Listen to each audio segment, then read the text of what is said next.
Is this. Colleges first establish a qualified pool of candidates based on meeting certain grade, test scores, and other criteria. Then and only then, it is from this pool of applicants, all of whom have already met the school standards, that the class is chosen after weighing a wide range of factors, among them being race. You know, I've always believed that one of the greatest threats of America, you're tired of hearing me say it, is our diversity. But I believe that.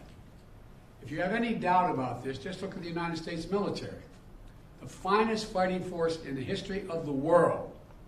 It's been a model of diversity. And it has not only made our nation better, stronger, but safer. I believe the same is true for our schools. I've always believed that the promise of America is big enough for everyone to succeed, and that every generation of Americans, we have benefited by opening the doors of opportunity just a little bit wider to include those who have been left behind. I believe our colleges are stronger when they are racially diverse. Our nation is stronger because we are tapping into the full range of talent in this nation. I also believe that while talent, creativity, and hard work are everywhere across this country, not equal opportunity. It is not everywhere across this country. We cannot let this decision be the last word. I want to emphasize, we cannot let this decision be the last word. While the court can render a decision, it cannot change what America stands for. America is an idea unique in the world, an idea of hope and opportunity, of possibilities, of giving everyone a fair shot, of leaving no one behind. We've never fully lived up to it, but we've never walked away from it either. We will not walk away from it now. We should never allow the country to walk away from the dream upon which it was founded. That opportunity is for everyone, not just a few. We need a new path forward, a path consistent with a law that protects diversity and expands opportunity. So today I want to offer some guidance to our nation's colleges as they review their admission systems after today's decision. Guidance that is consistent with today's decision. They should not abandon, let me say this again, they should not abandon their commitment to ensure student bodies of diverse backgrounds and experience that reflect all of America. What I propose for consideration is a new standard, where colleges take into account the adversity a student has overcome when selecting among qualified applicants. Let's be clear, under this new standard, just as was true under the earlier standard, students first have to be qualified applicants. They need the GPA and test scores to meet the school's standards. Once that test is met, then adversity should be considered, including students' lack of financial means, because we know too few students of low-income families, whether in big cities or rural communities, are getting an opportunity to go to college.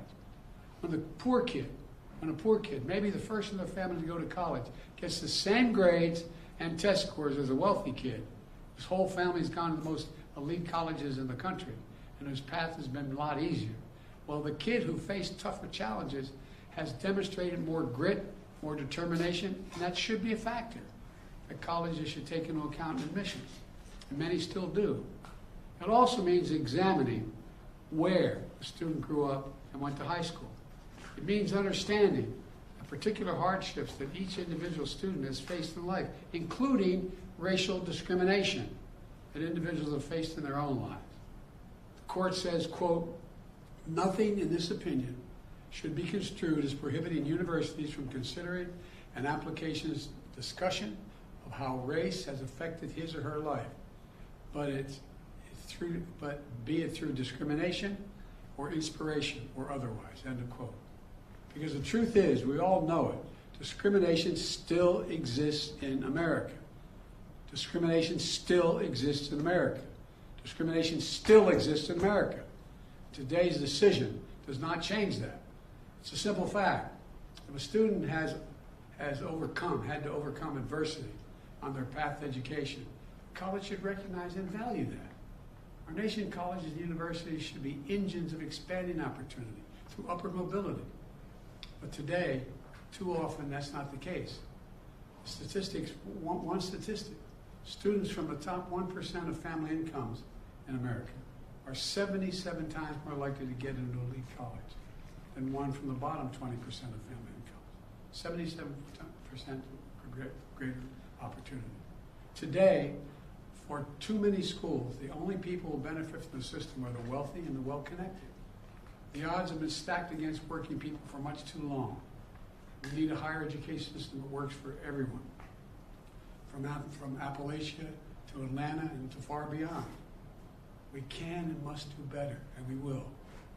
Today, I'm directing the Department of Education to analyze what practices help build a more inclusive and diverse student bodies and what practices hold that back. Practices like legacy admissions and other systems expand privilege instead of opportunity. Colleges and universities should continue their commitment to support, retain, and graduate diverse students and classes. And companies who are already realizing the value of diversity should not use this decision as an excuse to turn away from diversity either. We can't go backwards. I know today's court decision is a severe disappointment to so many people, including me. But we cannot let the decision be a permanent setback for the country. We need to keep an open door of opportunities. We need to remember that diversity is our strength. We have to find a way forward. We need to remember that the promise of America is big enough for everyone to succeed.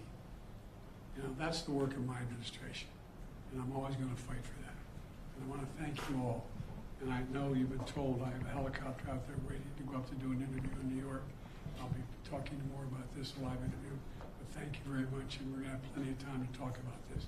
But we're not going to let this break us. President Biden, the Congressional Black Caucus said the Supreme Court has thrown into question its own legitimacy. Is this a rogue court?